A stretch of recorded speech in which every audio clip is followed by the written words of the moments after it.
اللهم اجعل محياي محيا محمد وآل محمد ومماتي ممات محمد وآل محمد. أعوذ بالله من الشيطان الرجيم. بسم الله الرحمن الرحيم وبه نستعين وصلى الله على محمد وأهل بيته الطيبين الطاهرين واللعنة على أعدائهم أجمعين من الآن إلى قيام يوم الدين. We ask Allah to give us the tawfiq to gain the knowledge of Ahlul Bayt alayhim as-salam and to make others learn it by the means of what we've learned, and firstly give us the tawfiq to do according to make our a'mal according to the teachings of Quran and Ahlul Bayt alayhim as-salam. The book we're going to start today is one of the most renowned book in the history of Tashayyu', in the history of Shia, and written by one of the most renowned and the most popular of scholars in the history. Shara'i al-Islam fi masāʻil al-ḥalāl wal-ḥarām is the book which was written around 800 years back. It was a book written around 800 years back, and it was written in the 7th century and written by al-Muhaqqiq al-Hilli, al-Muhaqqiq al-Qasim Najm. His name was al-Qasim Najm, and he was famous as al-Muhaqqiq al-Hilli. Muhaqqiq meaning Muhaqqiq is usually a name, a title which is given to a scholar which is given to a high-profile scholar, like the way we have Ayatullah al-Azama and Allama. In those times, we used to give Muhaqqiq. We used to say Muhaqqiq. Muhaqqiq is someone who is a high-profile scholar. So that's why he was given this title, Muhaqqiq al-Hilli, because he was from Hilla, which is a place here in Iraq, close to Karbala. Muhaqqiq al-Hilli was born in 600 Hijri, and he gave all his lifespan to Quran and the teachings of Ahlul Bayt alayhim as-salam, wrote a number of books, and he trained a number of students in Hilla, in other different places. And then after that, after spending a lifespan of 72 years, he died in 672 Hijri. Muhaqqiq al-Hilli, he was the uncle of Allama Hilli, rahmatullahi alayhima. Allama Hilli is someone who is probably the most renowned of the scholars of those times, Allama Hilli. So Muhaqqiq al-Hilli, he's the uncle of Allama al-Hilli. This book, which is in front of us, and which we're going to begin by the grace of Allah, inshaAllah, today. This book, since the time the book was written, it was in the hands of the scholars and the students of the Hawza. And since those times when the book was written, it was being taught in the Hawza. And it has been where the ulama, the scholars, our great scholars, they are attentive towards this book. They pay a special attention towards this book, Shara'i al-Islam. And probably a few of the al-Bahth al-Kharij, which they teach, mostly in 50 years back or a bit more, all of them, they used to teach their Bahth al-Kharij according to what's written in Shara'i. According to what's written in Shara'i. They used to explain these things, these things which are written in Shara'i with details along with the proofs from different ayats and ahadith. So it has been the spot of attention for our scholars, and that's the reason we have a lot of commentaries on Shara'i. Different people, different scholars, they came up and they wrote a commentary on Shara'i. We've got tens of those, and the most important of those commentaries, they are written by two of the greatest of our scholars. The first one written by al-Shahid al-Thani. Shahid al-Thani was written around 600 years back. Shahid al-Thani. Its name is the name of his book which he wrote on Shara'i. It's probably 15 or 16 volumes. I don't remember exactly, but it's around 15, 16 volumes. Its name is Masālik al-Afhām fi Sharhi Shara'i al-Islām. Masālik al-Afhām, on the commentary of Shara'i al-Islam. So this was a book written by Shahid al-Thani. And the other book, which is till now the most important book, which is being which the students and the teachers of Bahth al-Kharij they look into and they read it, is Jawahir al-Kalam. Jawahir al-Kalam fi Sharhi Shara'i al-Islam. It was written by Sahib al-Jawahir. It's such a book that the writer, he was known as the one who wrote Jawahir. Name of the book, Jawahir al-Islam fi Sharhi Shara'i al-Islam. And the writer is known as Sahib al-Jawahir, the one who's the writer of Jawahir. So it's a book of such importance. It was written by Sheikh Muhammad Hasan, Sheikh Muhammad Hasan al-Najafi, around 200 years back or maybe more. So these were the books. This is the importance of the book which we're going to start.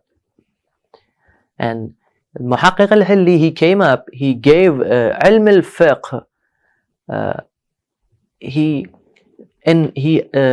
arranged the abwab, the sections of ilm al-fiqh in such a manner that it was not that such kind of a pattern of the sections, the arrangement of sections, it was not there before.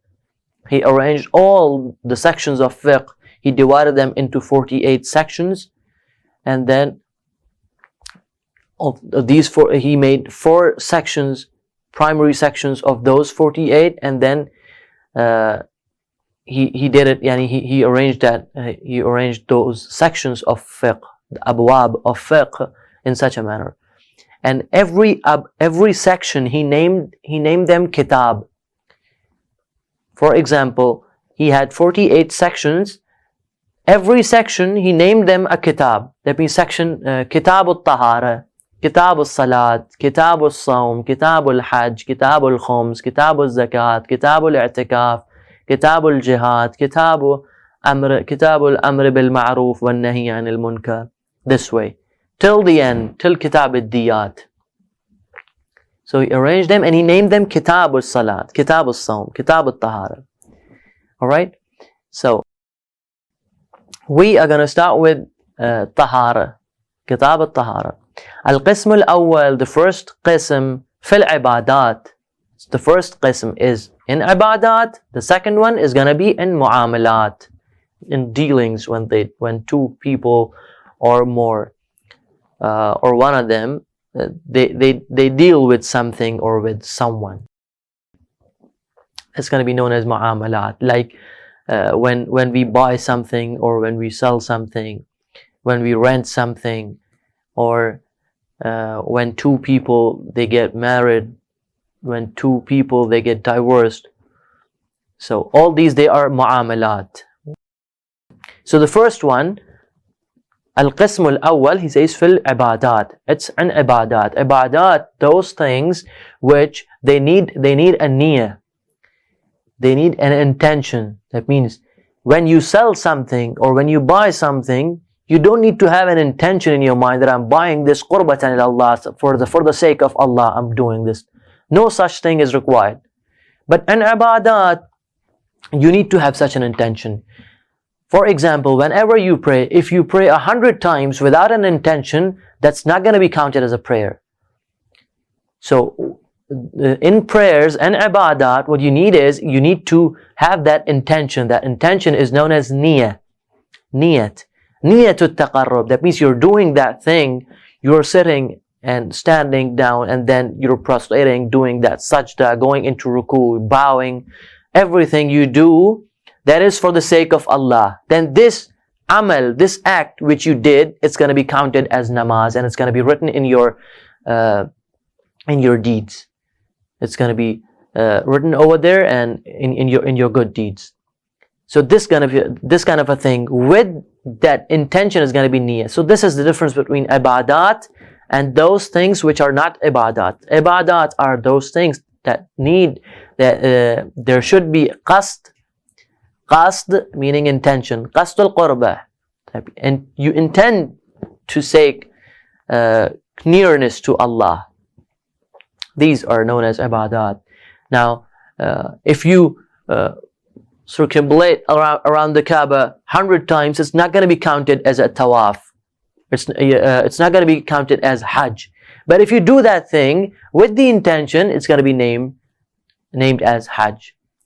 You give all your money, all money, everything you have, you give it to someone, you give it to the poor, or you give it to a marja, it's not going to be counted as khums or zakat. But you need to give that for the sake of Allah. Then this is going to be named as khums or zakat. Similarly, other ibadat. If a person stays hungry for 10 days, it's not going to be counted as sawm. It's not going to be counted as fast. We're going to say that the person fasted when he stays hungry, stays thirsty, for the sake of Allah, with that intention, and he doesn't need to stay hungry and thirsty and all that thing for 10 days, from adhan al-fajr till ghurub, till maghrib, until maghrib. Then this kind of a thing with that intention is going to be named as sawm. It's going to be named as fast. So al-qism, so these are ibadat.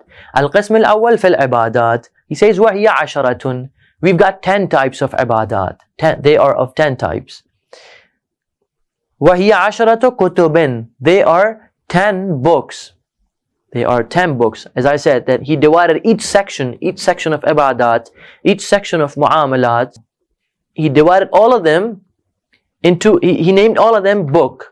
That means the book of ritual purity, tahara, book of prayer, the book of fast, the book of hajj, this way. So he says here, وَهِيَ عَشْرَةُ كُتُبٍ. They are 10 books. نَبْدَأْ بِالْأَهَمِّ مِنْهَا فَالْأَهَمِ. We're going to begin with the most important one, then the less important ones respectively. We're going to start this way. First of all, we're going to begin with the most important book, then we're going to come to the other one, number 2 in that series. As far as their importance is concerned, I'm going to mention them. And as far as importance, in what terms importance? Importance, not importance and Allah, as far as its importance as regards to Allah is concerned. No, as far as the way we get mubtala.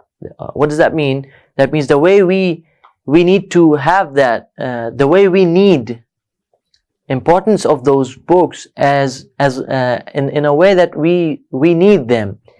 For example, tahara, which is that ritual purity, we need it in our daily life. Every day we need it at least 3 times. At least we need it 3 times. How?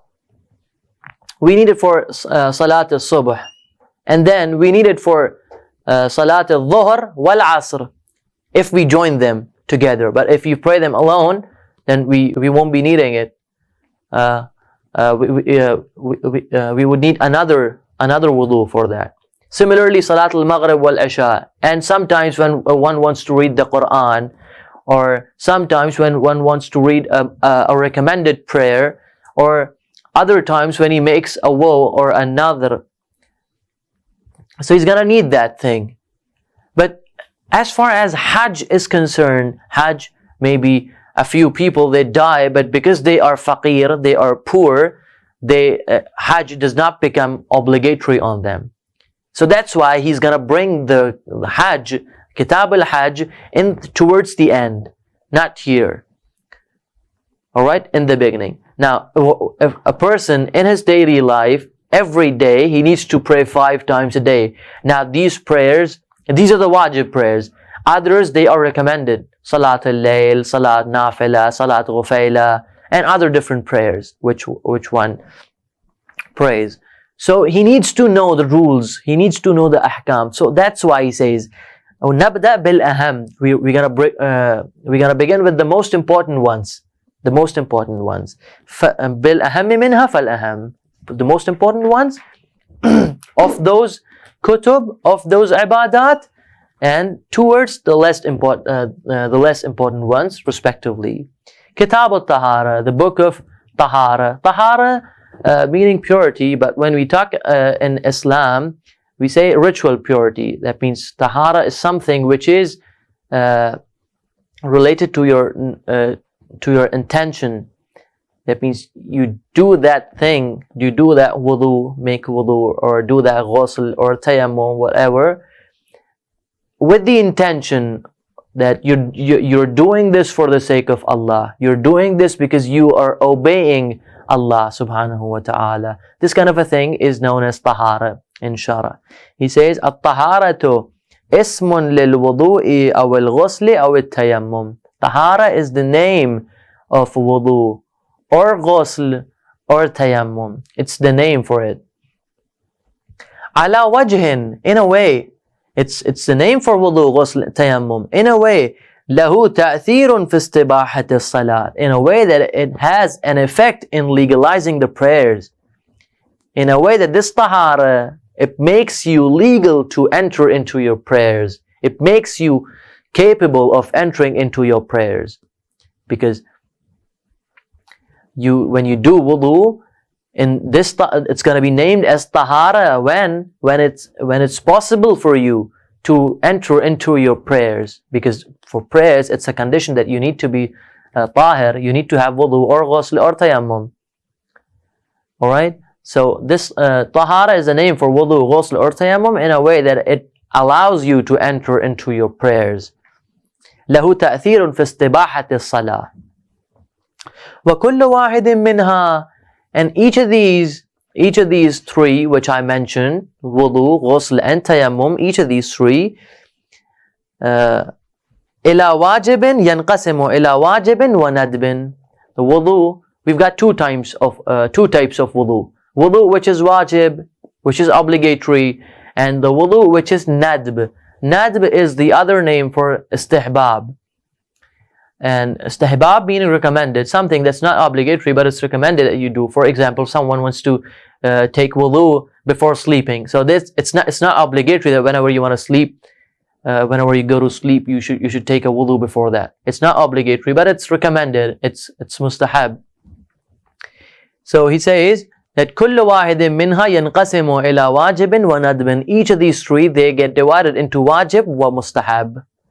That means they are either obligatory or they are recommended. We've got wajib wudu, the wudu which we make for our daily prayers. And we've got mustahab wudu, wudu which is mustahab. What is that? What's that wudu which is mustahab? The wudu which we take before reading the Quran. Before reading the Quran, we don't want to touch the ayah, the verses of the Quran. We don't want to touch them. But just because I want to read the Quran, I want to hold the Quran this way, so take a wudu before that, or before sleeping. Or a few people, when they want to eat something, they eat in the state of wudu. They take wudu and they eat before something. And it's a hadith that's narrated from Rasulullah sallallahu alaihi wasallam. He says, "Man jaddada wudu'ahu," whoever who renews his wudu, min duni hadathin, before without something making him to take wudu, who keeps on renewing his wudu. He says, جَدَّدَ اللَّهُ تَوْبَتَهُ بِدُونَ استغفار. Allah is gonna forgive him without him being asking for forgiveness. So it's this. This signifies that the wudu in every state, it's recommended. It's recommended for everyone to be our ulama. Most of them, or our teachers, they are 24 hours. They are in the state of wudu. Whenever they come out, whether it's the time for prayers or not, when they want to go to sleep, as when they wake up, or whenever they use the washroom, they take wudu after that. So just because it's recommended. So this wudu is not wajib. Similarly, we've got ghusl. Ghusl, there are a few ghusl which are wajib. The ghusl for janaba, which is obligatory, one should do it. Ghusl for masāḥil mayyit, it's also not, these kind of ghusl, they are wajib, they are obligatory, you need to do that. There are a few ghusl which are not obligatory, they are recommended, like the ghusl for Jum'ah. Ghusl for Jum'ah, it's recommended. On a Friday, you should take that ghusl. It's not obligatory, it's recommended to take ghusl al-Jum'ah. Similarly, tayammum.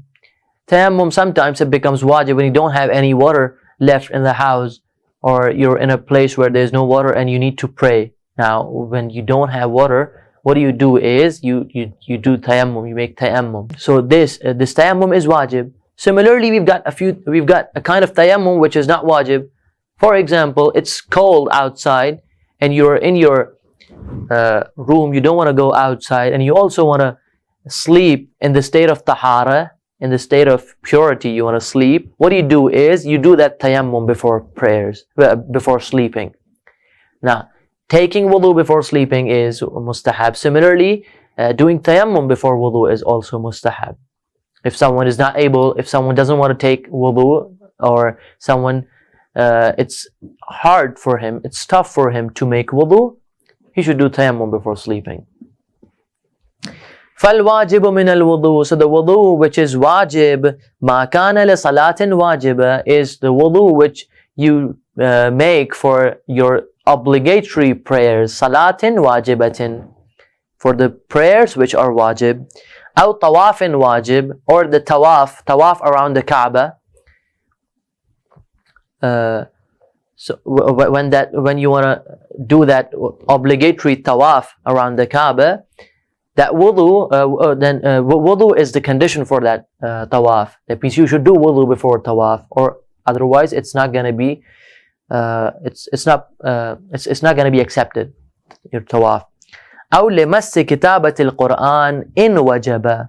And the wudu you take for if you want to touch the verses of the Quran, if you want to touch the text of the Quran, that wudu is also going to be wajib. It's going to be obligatory. When the touching of the verse becomes obligatory on you, that means if the verse, if its touching is obligatory, then you should take wudu before touching the Quran. How is it going to be obligatory? Is it obligatory to touch the verses of the Quran? No, it's not. You cannot. It's possible that you don't touch the verses of the Quran and you read it.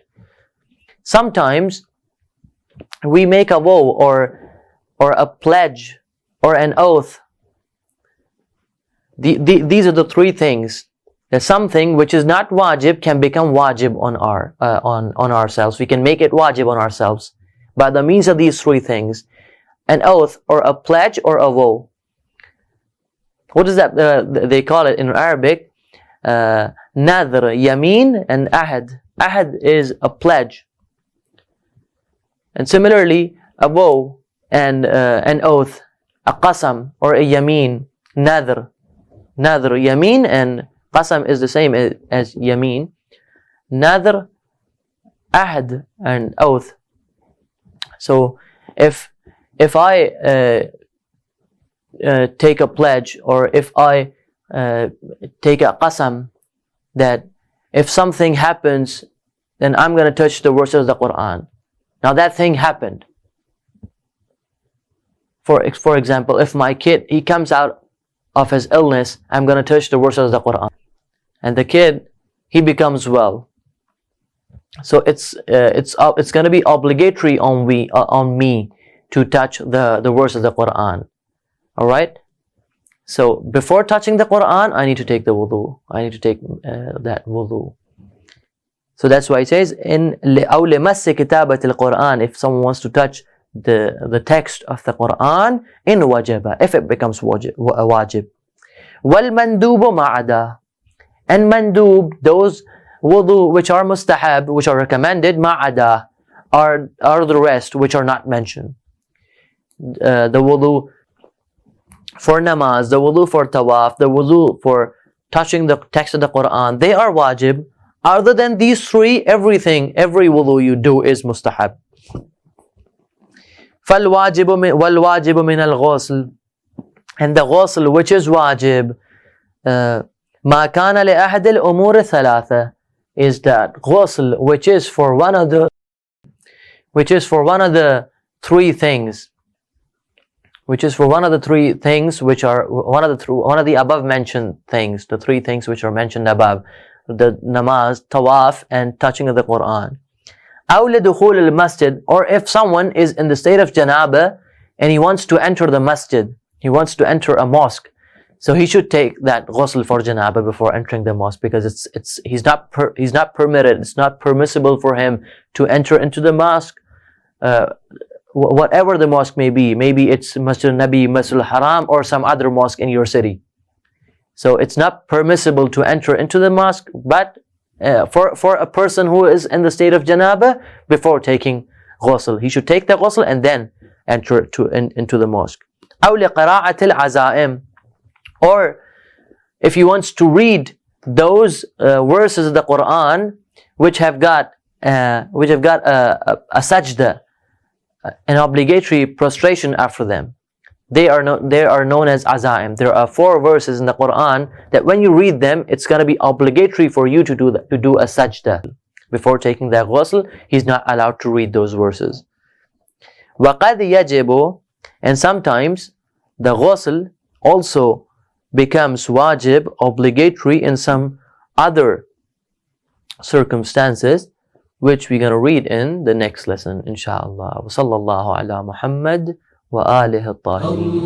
اللهم صل على محمد وآل محمد وعجل فرجهم.